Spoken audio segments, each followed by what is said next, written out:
मौला ने कहा कि जॉन चले जाओ। हुसैन ने जिहाद बेअत उठा ली तुम्हारे हाथों से। इतने बूढ़े थे, कहते हैं आंखों के अबरू उठाने पड़ते थे जॉन को, कमर झुकी हुई, और इतना जलीलुल कद्र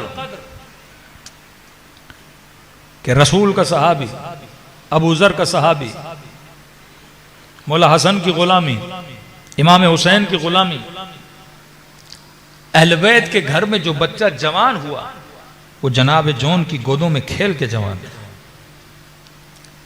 इमाम ने कहा कि बेअत उठा ली जॉन, जिंदगी के आखिरी लम्हात हैं, हम तुझे मरता हुआ देखना नहीं चाहते, चले जा मदीने, आखिरी जिंदगी के लम्हात किसी बाग में जाके गुजार, आसाइश ज़्यादा जगह पे जाके गुजार। आंखों में आंसू आ गए। कहने लगा कि मौला वो गुलाम कैसा जो खुशियों में साथ रहे पर मुसीबतों में छोड़ के चला जाए। इमाम ने कहा हमने आजाद किया, अब जाना भी है तो मेरे बेटे ज़ैनुल आबिदीन के पास जाओ। मैंने अपनी गुलामी से आजाद कर दिया। चौथे इमाम फरमाते हैं कि महसूस किया कोई है जो मौला के कदमों पे सर रख के रो रहा है। आंखें खुली, देखा चचा जॉन है। का क्यों रो रहे हैं? का मौला हुसैन ने आजाद कर दिया कि अब जाना है तो किसी की गुलामी में खुद जाना चाहते हो तो ज़ैनुल आबिदीन है। तो कहा कि चाचा जॉन आप खुश रहिए, बाबा ने जिहाद उठा लिया, जन्नत की बिशारत अभी आपको दे दी है, नहीं चाहते कि हम आपको लड़ता हुआ देखें, ना आपकी एज है ना आपकी ऐसी उम्र है, कमर झुकी हुई है, ना आप घोड़े पे बैठ सकते हैं। तो कुछ जुमले कहे जिससे मेरे मौला की आंखों में आंसू आए। फरमाया मौला कहीं ऐसा तो नहीं कि दुनिया वाले बोलते हैं तेरा रंग काला है, तेरे बदन से बू आती है।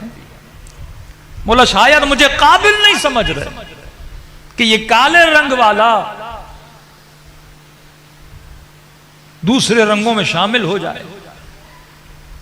फौरन इमाम हुसैन के पास लेकर आए, और जब मौला ने यह बात सुनी तो इमाम ने फौरन जॉन को अपने सीने से लगा लिया। फरमाया जॉन ये बातें यहां न करो, इस घर में रंग नहीं देखा जाता, इंसान का अमल देखा जाता है, हसब और नसब नहीं देखा जाता, लोगों का किरदार देखा जाता है। तो जाओ, मैंने इजाजत दी, जिहाद की। कहते खुद इमाम हुसैन से घोड़े पे सवार कराने के लिए आए, लेकिन इतने बूढ़े थे कि घोड़े पे बैठ नहीं पा रहे थे।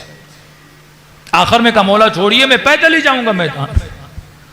एक हाथ में नेजा लिया, एक हाथ में तलवार ली, झुकी हुई कमर के साथ लश्कर यजीद को मुखातब किया। ये वो है जो मौत का आशिक है, जो राह खुदा के जिहाद में अपनी जान देने का आशिक है। एक जवान जब दुआ कर रहा था ना, कहे खुदा मैं तुमसे वो मांग रहा हूं, खैरमा सालुका इबादुका सालिहून, जो तुमसे इबादु सालिहीन मांगते थे, मुझे वो अता कर, बेहतरीन चीज अता कर। नबी ने फरमाया जवान जानते हो अगर ये दुआ कबूल हो जाए तो तुझे क्या मिलेगा? या रसूलल्लाह क्या मिलेगा? फरमाया अगर ये दुआ इस्तिजाबत के मकाम पे पहुंचे तो खुदा तुझे मकाम शहादत अता करेगा। रब की तरफ से बेहतरीन खैर अगर किसी मोमिन के लिए है वो शहादत है। जॉन उस खैर को हासिल करने के लिए करबला के मैदान में उतरा। घोड़ा नहीं, एक हाथ में नेजा, एक हाथ में तलवार, ललकारा लश्कर यजीद को, आओ किसके मुकाबले में? रजस पड़ा, मैं कौन हूं? मैं हैदर कर्रार का गुलाम हूं, मैं हुसैन इब्न अली का गुलाम हूं, मैं सिब्त रसूल का गुलाम हूं। तारुफ कराया। इब्न साद ने कहा कौन है जो ललकार रहा है? कहा कि गुलाम हुसैन जॉन।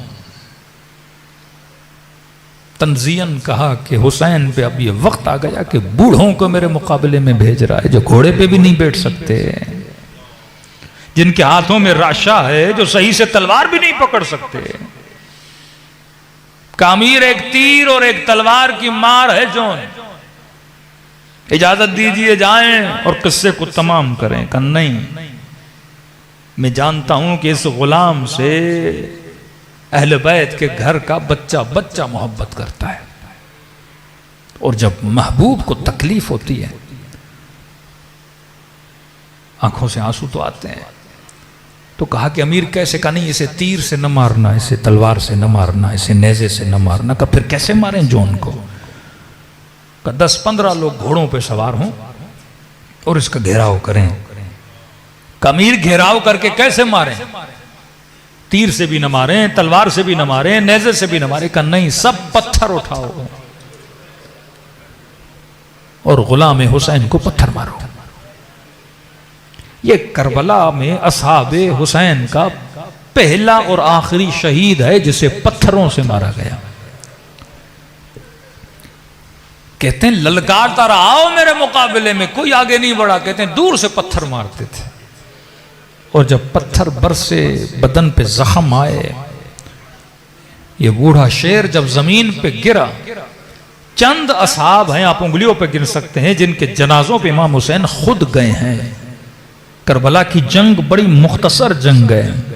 जोर आशूर के बाद जंग शुरू होती है तो 2.5 घंटे की जंग है। इतना वक्त नहीं था इमाम हुसैन को कि हर सहाबी के लाशे पे जाएं। कभी हमले को रोकते थे, कभी खेमों पे करीब आने से रोकते थे। लेकिन उन चंद असहाब में एक का नाम जनाब जौन है।